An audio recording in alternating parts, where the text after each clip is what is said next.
Hello everyone, welcome back to the channel. In this video, I'm going to create a quick in-depth review about this AI presentation platform, which is Office Timeline. So to get started with a breakdown analysis about Office Timeline. Office Timeline is a PowerPoint add-in designed to help professionals create clean, visually impressive timelines, Gantt chart, and a project roadmap. It offers pre-built template, easy data import from Excel or Microsoft Project, and features like streamline and multiple timescales. It's ideal for project managers, consultants, or teams needing a quick project visual for client update or executive report.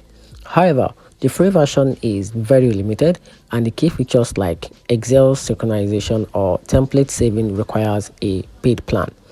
It can also get cluttered with a larger or more complex timeline.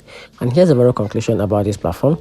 The platform simply worth it for PowerPoint user who regularly present project timeline, and just be ready to upgrade if you need more advanced features or frequent uses.